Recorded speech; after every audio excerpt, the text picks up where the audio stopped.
The Messiah of the internet has come to save us all. His name is Joshua. Roll the intro.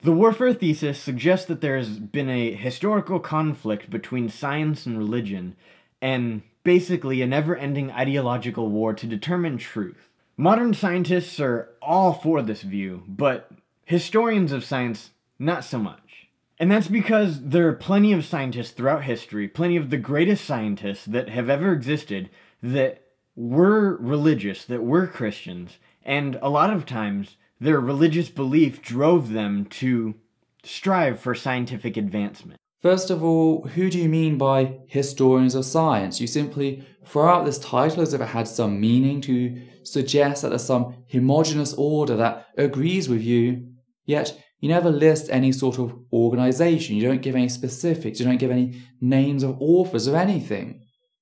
As for the claim itself, I've already brought up the fact that being an atheist could have had you executed, or even worse, in my previous videos. So to point to a time period where being an atheist was illegal and noting how all the smart people were religious, it's kind of like pointing to Nazi Germany and noting how all the scientists held in high regard by the Nazis during the Holocaust were, well, non-Jewish. It's bloody asinine, is what I'm trying to say. As for them being the greatest scientists that have ever existed, what exactly are you using as a scale to measure one's scientific greatness, and could you please supply the table you've drawn up to calculate your conclusion? Now, I don't doubt that there have been scientists that happen to be religious, like there are today. But those scientists always compartmentalize their beliefs as being separate from their scientific scrutiny, a necessity because if they applied said scientific principles to said beliefs, it would perish instantly. Yet, if they allow their religion to infect their science as a one-way stream, their science ultimately suffers as religion has historically stagnated scientific progress. We've gone through several examples in this series already, so nothing you say stands up to the most simple questioning. There have been plenty of times where people have come up with scientific conclusions based on premises accepted about religion. Isaac Newton, Galileo, Pascal, Robert Boyle, Copernicus, Kepler, Francis Bacon, these are all some of the greatest scientists who have ever lived that were religious. And those are just the most famous ones. Look, the evolution... Hold on, you can't just keep asserting that religions led to discoveries and then not supply a single example. All you've done is supply names of people who lived in times where to be an atheist was heresy or simply uncivilized, so resulted in either death or ostracization. In fact, you even listed some people such as Galileo who were punished by the church for their scientific discoveries. So you're in dire need of some actual evidence, as currently you're just riding assertion and assertion alone. Look, the evolution debate is not about bashing science or trying to destroy education or trying to move away from knowledge. The warfare thesis is wrong because it's not about religion versus science. They're religious people that have been scientists and have done great at it. Religion engages with certain scientific assumptions and interpretive theories, but they don't throw out science altogether. In fact, if you click the link up here, you can go and watch my video about the difference between science and scientific interpretations, and why that's important for exercising critical thinking. been there, refuted that. It was very much about Christianity destroying science and education, as science is not a buffet table where you get to pick and choose as you desire. A fact particularly true for evolution, which is the foundation for every field of biology, including medicine. If you go to a hospital, then you are relying in some way on the theory of evolution. You either accept evolution, falsify it effectively with valid evidence, or reject science. Those are your three options, and since you're not up for 1 and 2, I can only assume you've gone for 3. Okay, let's be clear. I would be highly surprised to die, go to heaven, and then find out that evolution is actually true, as secular scientists represent it. But it could happen. There are plenty of Christians that agree with evolution. I don't agree with them, but it's open for debate. Sure, it's open for debate. But until you start bringing forward some actual evidence in support of your position, said debate will be void of any paradigm-breaking shift. Being up for debate is not the same as it's open to interpretation, and I really wish people would stop using said phrase so dishonestly. It's a catch-22 based in equivocation, in how if I flat out say that evolution is not up for debate, as in the evidence is not ambiguous, you'll change the meaning of the phrase up for debate to the literal not up for debate, as in science refuses to listen to actual evidence. So I need to be very specific in what I'm saying when I say it's up for debate if you have evidence, and it's not up for debate in that it's not ambiguous. The evidence we have currently is not for interpretation. But evolution is probably the #1 excuse for not believing in God, especially in the, secular Western world that we live in. No, there's one core primary reason, and that's the fact that not a single shred of valid evidence in support of the existence of God has ever been supplied throughout all of human history. Stop trying to ignore that fact, as if you actually acknowledge it and supplied some evidence, you'd make some ground. There are scientific scholars that are also religious that have different interpretations about the issue.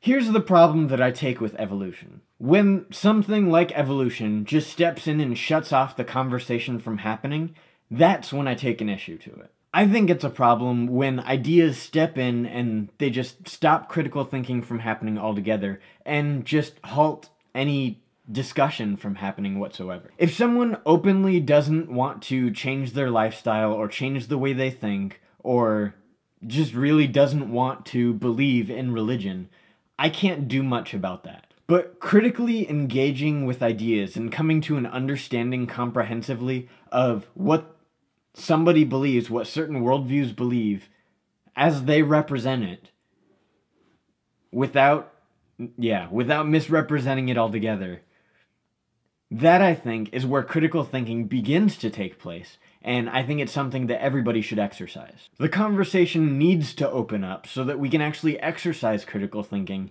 instead of just talking about how great it is.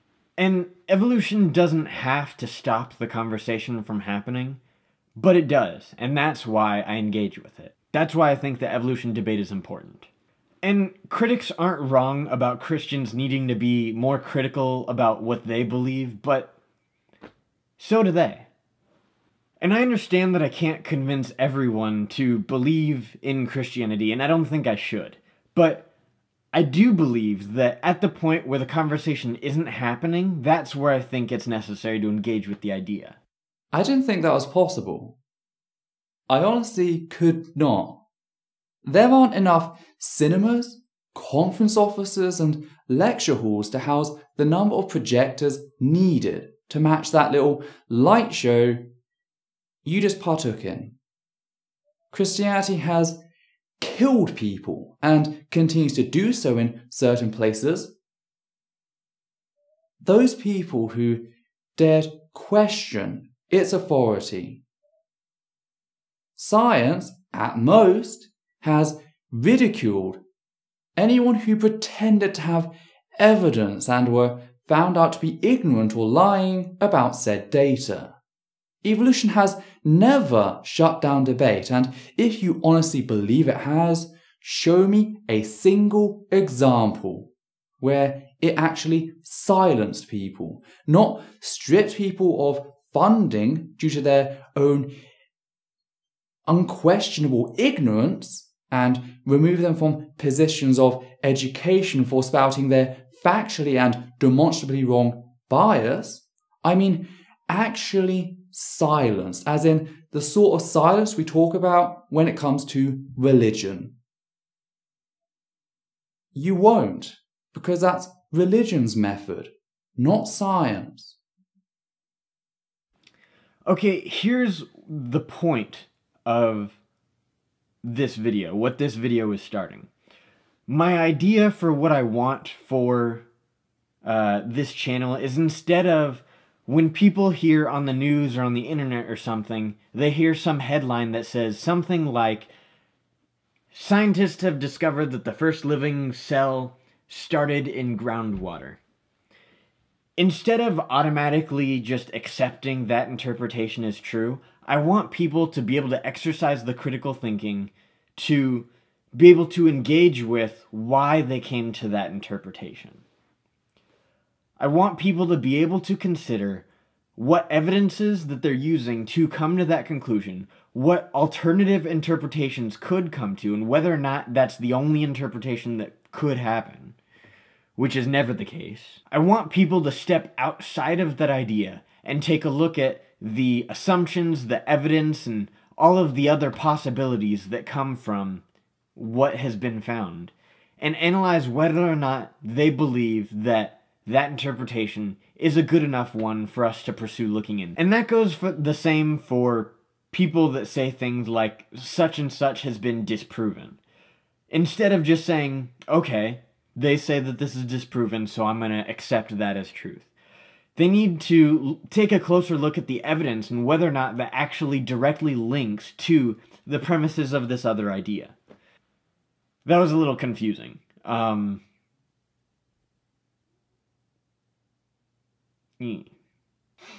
the same attitude applies. What I mean is, when somebody says something, just because you trust their idea, I don't want you to just accept it as true.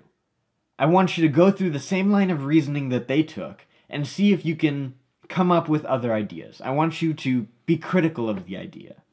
Yet, as we have had very clearly demonstrated to us by you, what you consider to be looking at the evidence is merely finding web sources that agree with you and presenting them.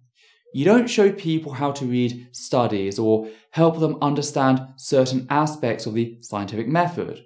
You've spent a great deal of time trying to muddy the waters to counter that. So you say you want open and informed discussion, whilst you set out to do everything in your power to destabilize any form of discussion worth having. There's something fundamentally twisted about that. I'm used to doublespeak, yet I still feel my skin crawl when I hear an apologist say something like what you're saying, as they set out to do as much harm to the conversation as possible, simply to try and preserve their beliefs, which should have been allowed to die off a long time ago. I know that there are plenty of other worldviews out there, that in the marketplace of worldviews, that need to be engaged with and we should very much be aware of. But in terms of relevancy, the evolutionary scientific worldview is something that is most relevant in Western cultures. No, it's highly relevant to modern science regardless of arbitrarily orientated geographical location. If you don't acknowledge the current consensus of evolution, you're failing at biology. Period. So, this video is sort of an introduction of the way that I intend to do videos in the future.